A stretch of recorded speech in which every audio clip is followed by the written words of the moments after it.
അസ്സലാമു അലൈക്കും. പ്രിയപ്പെട്ട വിദ്യാർത്ഥികളെ, ഇന്ന് നമ്മൾ ഫിഖഹിലെ 3-ാം പാഠാണ് പഠിക്കാൻ പോകും. അപ്പൊ അതിൽ 3-ാമത്തെ ചാപ്റ്റർ എന്ന് പറഞ്ഞാൽ മിയാഉ, വെള്ളം. ഫസ്റ്റ് പോയിന്റ്, മുസ്താമൽ എന്ന് പറയും എന്തിന്?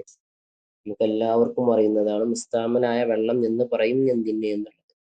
ഫർളായ ശുദ്ധീകരണത്തിൽ ഉപയോഗിച്ച കുറഞ്ഞ വെള്ളത്തിനാണ് മുസ്താമൽ എന്ന് പറയുന്നത്.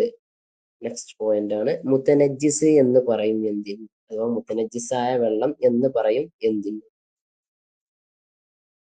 നജസ് ചേർന്ന കുറഞ്ഞ വെള്ളത്തിനാണ് മുത്തനജ്ജിസ് എന്ന് പറയുന്നത്. അഥവാ 2 കുല്ലത്തിൽ താഴെയുള്ള കുറച്ച് വെള്ളം, അതിലേക്ക് നജസായ ഒരു വസ്തു ചാടിയാൽ ആ വെള്ളത്തിന് പറയുന്ന പേരാണ് മുത്തനജ്ജിസായ വെള്ളം എന്നുള്ളത്.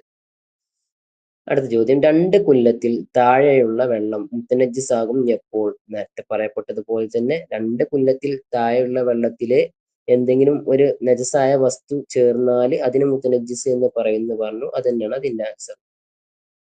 ഇനി അടുത്ത ചോദ്യം എന്നുള്ളത്, വെള്ളം 2 കുല്ലത്തുണ്ടെങ്കിൽ മുത്തനജ്ജിസാകും എങ്ങനെ എന്നുള്ളതാണ്.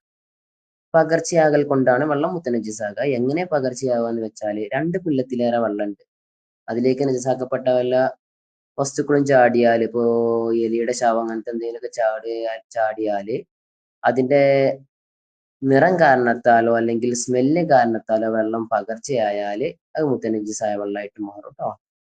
ഈ പാഠത്തിൽ തദ്രീബാത്താണ് നമുക്ക് നോക്കാനുള്ളത്. 1-ാമത്തെ ചോദ്യം, വെള്ളം എത്ര വിധമാണ്? നമുക്ക് എല്ലാവർക്കും അറിയാം, വെള്ളം 3 വിധമാണ്. തോഹിർ എന്നാൽ എന്ത്? സ്വയം ശുദ്ധിയുള്ളതും മറ്റൊന്നിനെ ശുദ്ധിയാക്കാൻ കഴിവില്ലാത്തതുമാണ് തോഹിർ. 3-ാമത്തെ ചോദ്യം, തൊഹൂർ എന്നാൽ എന്ത്? സ്വയം ശുദ്ധിയുള്ളതും മറ്റൊന്നിനെ ശുദ്ധിയാക്കാൻ കഴിവുള്ളതുമാണ് തൊഹൂർ. തൊഹൂറായ വെള്ളം എന്ന് പറഞ്ഞാൽ ആ വെള്ളം ശുദ്ധിയുള്ളതാണ്, മറ്റൊന്നിനെ ശുദ്ധിയാക്കാനും കഴിവുള്ളതാണ് തൊഹൂർ.